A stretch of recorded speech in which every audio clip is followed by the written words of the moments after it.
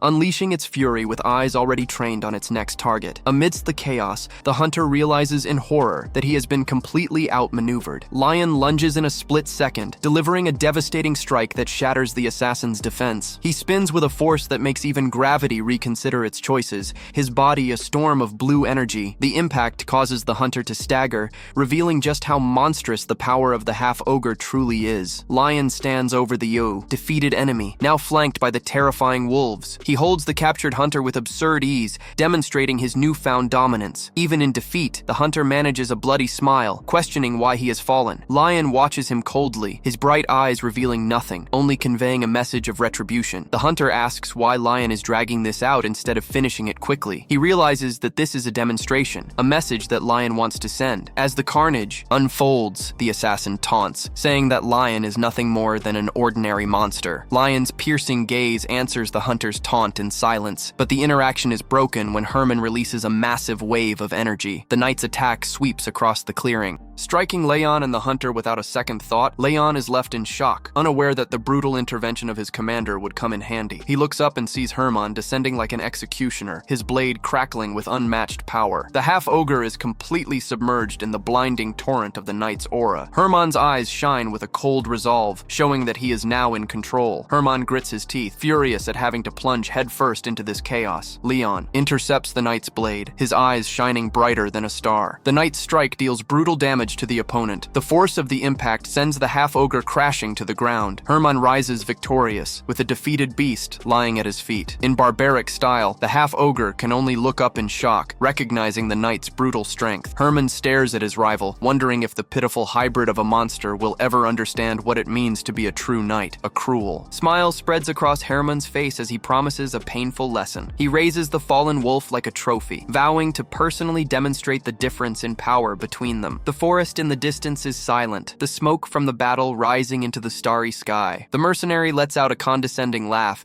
amused by the scene. The destroyed cabin burns in a grim aftermath, the air thick with the consequences of the fight. He reflects on the half-ogre's fierce devotion, believing Leon fled because of his mother. With the sun setting, the mercenary turns his gaze to the princess, who is alone amidst the rubble. He notices her trembling hand, convinced that her sturdy exterior hides a deep-seated fear, yet she holds a steady gaze, a silent challenge. Without beating around the bush, she mentions that a mother's concern is natural, then suggests it's time to find a solution to this mess. With a sarcastic smile, the mercenary listens as she asks how to calm his wrath regarding her son. He laughs at her plea, finding it pathetic that a noblewoman is begging. He mocks her, questioning how a woman with her past ended up in this situation. She interrupts him, saying there's no time for pleasantries, neither with the knight nor with her son. In return, the mercenary blames her, suggesting that his resentment stems from the monstrous child. With a crooked smile, he demands that she shows her famous courage once more. Her gaze remains steady, a reflection of the pride she tries to maintain amid the humiliation, but suddenly it shifts to a look of sheer shock, as if she had seen a ghost. He declares his intent to test her resistance so he can break it personally. His hand descends, poised to shatter what little remains of her noble arrogance. His hand approaches as clear as daylight, but her expression is one of absolute focus, not fear. And then, boom, a brilliant explosion of green energy erupts from her. You know that trick up her sleeve? This was it. The mercenary is catapulted backward, completely caught off guard by this surge of green energy. The guy just wears a shocked expression as the unexpected force halts his attack completely. A mysterious archer appears in a flash of green light, like a true superhero saving the princess. The bloodied and incredulous mercenary can only stare in disbelief at this new protector that emerged from nowhere. Before he can utter a word, the archer lunges in with a swift counterattack, sending the mercenary flying. The mercenary's mind is racing, recognizing the legendary name of his new opponent. Meanwhile, deep in the forest, a blue light shines, piercing through the treetops. The energy is surging and intensifying, signaling that another powerful player is arriving. A blonde swordsman appears, grinning sinisterly, his blade humming with raw power. He delivers a devastating strike, releasing a wave of blue energy that devastates everything in the forest. A monstrous figure with glowing eyes intercepts this explosion, as if to say, "Of course I'm not backing down." His face is pure fury as he confronts the source of the attack. The swordsman's eyes, now glowing red, are irritated, as if asking how long it will take to stop running. He unleashes another wave of energy, demanding that they stop running and come face him. But the monstrous figure charges forward, deciding it's time to stop playing defense. He concentrates his power and unleashes a devastating counterattack, as if to say, "Let's do this." The two attacks collide in a colossal explosion, ravaging the forest.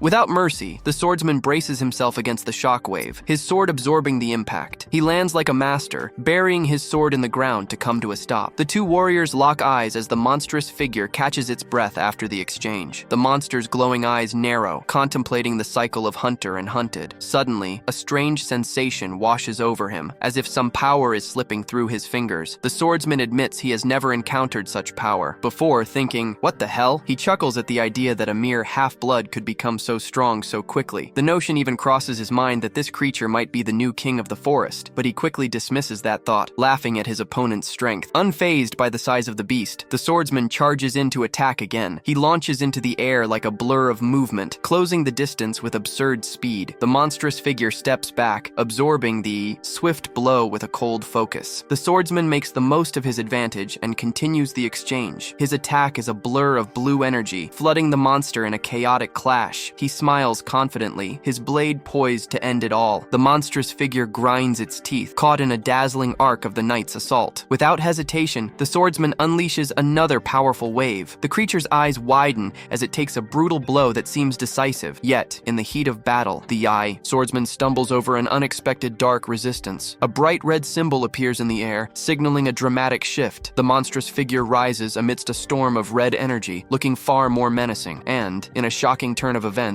the swordsman, who was once so confident, now finds himself defeated on the ground. The victorious creature leans over him, asking if a true knight would fall so easily. The swordsman, lying on the ground and in deep thought, questions what the creature really thinks of him. He reveals that all of this was a huge calculated risk, a job he took on willingly. The monstrous figure, even in this situation, admits that the resilience of a true knight is on another level. A sudden explosion of blue energy confirms that the swordsman is far from giving up. The beast grinds its teeth, preparing for a meteoric counterattack. The swordsman rises from the ground, his gleaming blade focusing on a decisive strike. He unleashes a devastating attack that engulfs the monster in a vortex of blue light. With a wild smile, he mocks the creature's audacity to challenge him, but the monster merely stares back, unimpressed. The creature asks if this is really the best a knight can do. The swordsman laughs and scoffs at his opponent's origins. With his blade shining, he releases a blinding torrent of energy, declaring that it's time for a lesson in humility. The monstrous figure is engulfed by the overwhelming explosion of blue light. The knight's sword resonates with power, forcing the monster to recoil. The beast is thrown back, grinding its teeth and enduring a brutal impact. With a manic, blood-soaked smile, the swordsman vows to teach a lesson. He follows up with a swift and precise strike. He hits with accuracy and brutality. The monstrous figure screams in pain as the blade cuts, showcasing the knight's skill. Bloodied but resolute, the swordsman exhibits wild satisfaction. His face is pure delight, completely lost in the thrill of battle. The monstrous figure retaliates with a desperate blow aimed at the swordsman. It catches him mid-strike, clearly challenging his power. The impact makes the creature stagger, the ground swirling with residual energy. The clearing is plunged into darkness, the air heavy with the chaotic aftermath of the battle. In another corner, the end of another fight unfolds with a monstrous wolf amid a field of wreckage. An older man helps his exhausted partner to their feet, both having survived the clash. Then he spots something in the distance and makes a face of absolute shock. He notices that the monstrous figure is holding the defeated swordsman, clearly victorious. The victor looks down at his captive, a silent and brutal declaration of his power. The defeated swordsman laughs, furious at being challenged by someone he considers inferior. The monstrous figure looks back, cold and indifferent to the knight's bitter words. He simply dismisses the threats, confident that he has already surpassed the very definition of a knight. The swordsman's hand tightens, evident frustration apparent.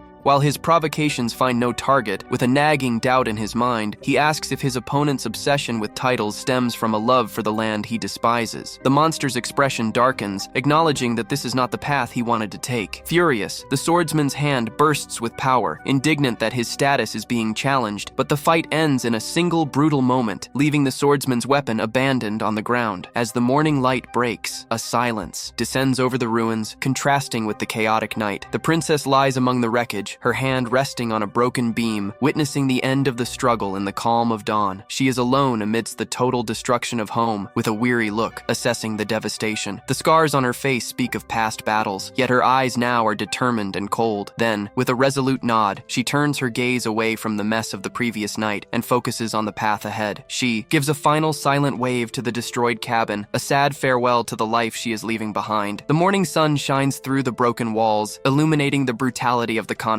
In the darkest corner of the ruins, a dark and imposing figure begins to move. It is Leon stepping into the light, his eyes shining as if he is still the monster he was just hours ago. She remains steadfast as he approaches, her expression a mix of relief and the kind of worry only drama can evoke. But there's no denying it. Her face shows disappointment at his disregard for her orders to flee. Leon tries to explain that he couldn't run, knowing that the knight had sinister plans for the captured villagers. The mother closes her eyes, appearing frustrated, her disappointment evident in his desire to be the hero of the story. She questions this crazy idea, wondering if he is really prepared to die for a village that had previously cast him out. He defends himself, stating that their vulnerability doesn't erase the kindness they once had. A memory of his mother's kindness flashes in his mind, but she insists that it is no reason for him to throw himself into the fire. Now they stand there amid the ruins, a significant rift in their visions of how to survive. She lays down the harsh truth, warning him about the consequences of his actions. They only ensure assured that the villagers want to keep their distance from them. Her words cut like knives, leaving him in shock, unsure of what to say. A dark memory surfaces of him walking away from the village chief, stinging with the rejection she just mentioned. His gaze shifts as the weight of what his mother said hangs over him like an anchor. As the sun sets, he remembers the chief tending to an injured man, only to realize the impact his actions could have. The chief's face twists into a mask of horror, which Leon now understands was directed at him. He bites his lips, finally coming to terms with the painful truth his mother is trying to reveal. Leon ends up accepting that maybe his mother's harsh view of the world was correct. She, in turn, doesn't seem happy, appearing weary, her shoulders sagging under the weight of reality. He says that to survive in this world, he needs to be as ruthless as she is, but her concern arises again, asking if he's okay and what happened to the mercenary, the one named Rock. He explains that the guy simply chose to save himself and bolted when the knight didn't return. Seeing his state, she shifts the conversation, telling him to rest and recover before confronting the trouble. Leon agrees, already promising to make space for his mother to rest as well. She only watches in silence, her face displaying a plethora of emotions. He confesses that the real reason he fights is to stand by her side, asking her never to send him away again. This sincere plea leaves her in shock, her eyes wide with disbelief. She closes her eyes, overwhelmed by the emotion that spills from his words. The moon shines down on the destroyed home, like a silent witness to the heavy conversation. Afterwards, she tucks a blanket around her sleeping son, a quiet act of maternal affection. Her gaze is full of sorrow as she continues to watch over the boy. She sits beside him in the night, lost in thought amid the flickering candlelight. As he sleeps, Leon's monstrous traits become evident, reminding her of the power he possesses. Her expression is laden with sadness, suffocated by the impossible choices she faces. She clutches a glowing green pendant, a locket that represents the life she left behind. With a heavy heart, she turns away from her sleeping son. Focusing on a path that isn't easy, meanwhile, the villagers gather in a clearing, uncertain of their futures, in front of a massive bonfire. The chief and his entourage watch the flames, the heat not softening their grim expressions. He stands there, mask of contemplation on his face, grappling with the aftermath of the chaos from the night. He returns to the village hall, yet the distant firelight serves as a stark warning of the danger outside. Inside, he tries to calm his overwhelmed mind, rubbing his tired eyes while poring over ancient texts. His face is a portrait of frustration, the weight of the situation pressing down on him. At the window, the flickering glow of the distant fire casts a dark scene against the starry sky. His thoughts return to the chaos of the Uruk attack, focusing on the monstrous form of the lion. He doesn't blame the lion for his son's death during that attack, all because of another child. But this raises a hard question. How could he be sure it wouldn't happen again? This uncertainty crushes him, leaving his face wet with sweat. He is well aware of the danger of attracting a knight's attention, a risk that now the lion faces in silence, dazed and unable to find a solution to the problem. His meditation is interrupted by an intense green light that explodes. An armed figure emerges from the light, confirming his worst fears. The problem has been found, and he freezes upon recognizing the man, realizing he is being watched. The pain. The visitor sends a message saying that after 14 years of evasion, he has finally been caught. The princess's connection to the knight has finally put her in danger. He worries that mercenary Uncle Rock might be the loose end exposing everyone, but the visitor reassures him, stating that the witness has already been dealt with by superiors. His eyes widen in horror, realizing this means the guy has already spoken to the princess. The silence from the man is the confirmation Kenny needed. Cut to the ruined cabin, the lone light flickering in the darkness. Inside, the lion is peaceful, sleeping like an angel, unaware of the plans unfolding. The mother, on the other hand, is awake, a determined expression on her face. Sitting in the candlelight, she begins to write, choosing a challenging fate. The moonlight illuminates her devastated home.